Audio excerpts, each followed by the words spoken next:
دین سے محبت اور رنگ میں کرو کہ اس دین کو بنایا سجایا سنوارا رسول کریم نے. نبی کریم کی جو محبت ہے وہ بندے کو تازہ دم رکھتی ہے. کوئی تھکاوٹ نہیں, کوئی کسی قسم کا مسئلہ نہیں, کسی جگہ کوئی کمزوری نہیں.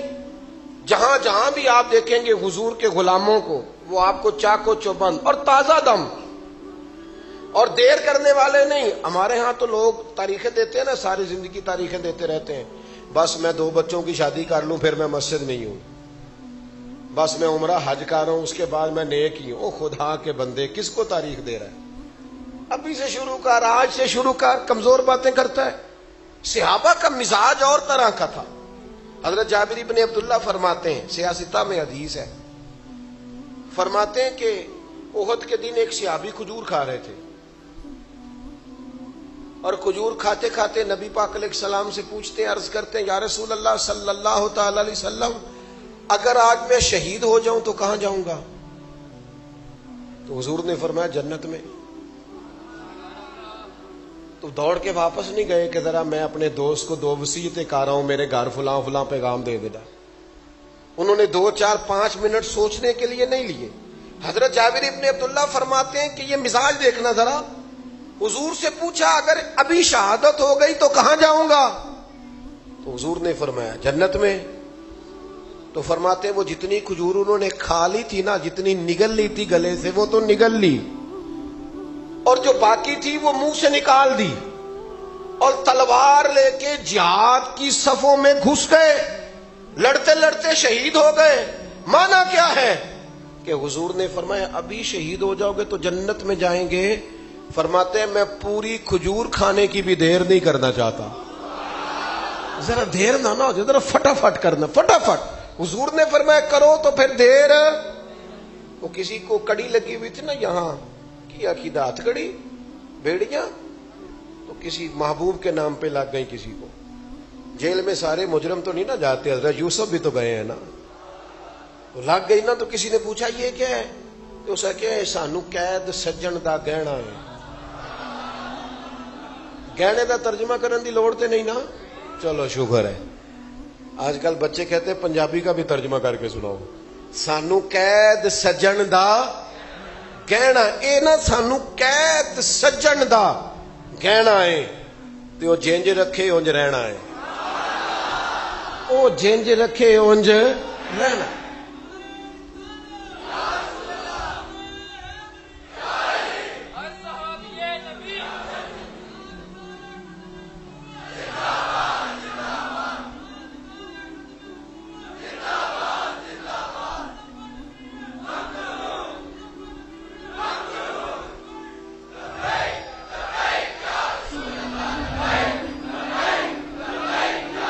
غور فرمائیں گے. اب میں بات سمیٹنے کی طرف آ رہا ہوں, توجہ فرمانا.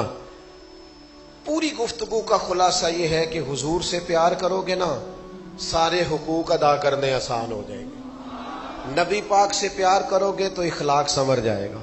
حضور سے پیار کرو گے طبیعت میں نرمی آئے گی. نبی پاک کی محبت تازہ دم رکھے گی. حضور کی محبت تھکنے نہیں دے گی. رسول پاک کی محبت کمزور نہیں پڑنے دے گی. اب آ گیا میلاد شریف. سارے اپنے اپنے گھر میں میلاد کی محفل کریں. نہ انشاءاللہ نہیں آ کیا, ہلکا ہلکا ایسے ایسے کیا ہے, ان کا کیا علاج ہے؟ انشاءاللہ کہے. کوئی مولوی گھر میں بلانا ضروری نہیں, کوئی نعت خواں بلانا ضروری نہیں. آپ ساری فیملی بیٹھے حضور پہ درود پڑھیں. اپنے بچے سے کہیں پتر سنا نا نعت نبی پاک. آپ کوئی گلی سے بچہ, یہ اس کے لیے کوئی ضروری نہیں ہے کہ آپ ضروری کسی کو بلائیں گے. حضور علیہ السلام کی نعت. ہمارے ہاں نا ایک بزرگ تھے تو بڑی سادی سی نعت پڑھتے تھے, تو کوئی اتنا لہجہ بھی نہیں تھا. ہر بندہ تو سریلا نہیں نہ ہوتا, میری طرح کے بے سرے بھی بڑے سارے ہیں. تو وہ سادی سادی نعت پڑھتے تھے. تو ایک دن کسی نے کہہ دیا کہ بابا جی تہاڈی تے ایڈی آواز ہی نہیں, کہندے میں کتے نو سنان نو پڑھنا. ہاں میں تو کسی اور کے لیے بات کرتا ہوں. میں بلبل خوش لہجائے گلزار نبی ہوں. لوگوں میٹھی میری باتیں ہیں کیونکہ میں نمک خار نبی ہوں. حضور کے لیے پڑھتا ہوں, جن کے لیے پڑھتا ہوں ان کو میرے دل کا پتہ ہے. میرے عزیز اپنے گھر میں، اور یہ محفل میلاد ایک دن نہیں کرنی، کم از کم 12 دن تو ضرور کرنی۔ ہر روز بچے بیٹھیں گے، حضور پہ درود و سلام پڑھیں، اور نبی پاک کا ذکر خیر ہوگا گھر کے اندر۔ میں نا آپ سے عرض کروں، ہمارے بچوں کو پتہ ہوتا ہے ہمارے ابا کو کس شے سے زیادہ پیار ہے۔ ہاں مہمان کوئی آتے ہیں نا گھر میں، تو کئی دفعہ نا گھر والیاں بھی کئی دفعہ بڑے خوش مزاجی سے کہتی ہیں، آ رہے نے تیرے ابے دے پیکے جو کوئی نہ کوئی، یہ جو آج جلدی گوشت مل گیا نا چھٹی والے دن بھی، یہ آج نا باہر سے بھائی آ رہا ہے، آج کوئی آ رہا ہے، یہ ہوتی ہے۔ اور والد بھی کئی دفعہ ذرائع محبت کہتے ہیں، اس بات میں پیار ہی ہوتا ہے کہ تیری ماں کے میکے والے آ جائیں تو یہ سارا کچھ نیا ہو جائے گا، دیکھنا سویرے ہی ہوتا ہے مزاج، کیا کرے، محبتیں ہوتی ہیں، اللہ نے بنائی ہیں، اس میں کوئی ایسی ویسی بات سمجھ آ رہی ہے میری بات کی؟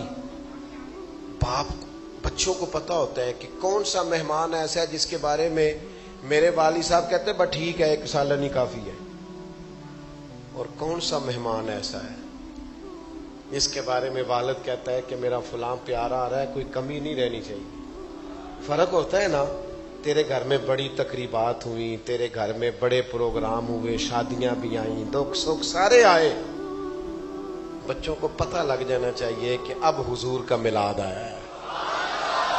اب نا والد کی کیفیت ہی کچھ اور ہے، اس کا نا مزاج اور، یہ ہم سے آنے والی نسل سیکھے گی کہ ہم نے حضور کے ذکر پاک کی مجالس کس طرح، اس کے اندر کچھ چیزیں ایسی ہیں جن کی اصلاح کی ضرورت ہے۔ جس طرح آج اللہ ماشاءاللہ کو میلہ بنا دیا گیا ہے نا، وہ نوٹوں والے اگلی سیٹوں پہ، امیر بندوں کے قبضے، اور جناب بڑے بڑے ریٹ اور بڑی بڑی چیزیں، اس سے وہ نورانیت، وہ حسن نہیں پیدا ہوتا۔ ایک صاحب محفل بڑی کرایا کرتے تھے، تو میں نے ان سے کہا ماشاءاللہ سارے نعت کہیں آتے ہیں؟ وہ کہنے لگے جی شکر ہے اللہ کا، کسی نے کمی نہیں چڈی تھی، سارے ہی آمدے نے۔ میں نے ان سے کہا کہ اگر آپ ایسا کرتے بھی ہیں تو ان لفظوں کے ساتھ آپ کا ذکر مزیدار نہیں رہا، اس میں لطف نہیں آیا، یہ ذائقہ نہیں، یعنی حضور کے ذکر، اس میں تو لفظوں کا چناؤ ہی بڑا سونا ہونا چاہیے۔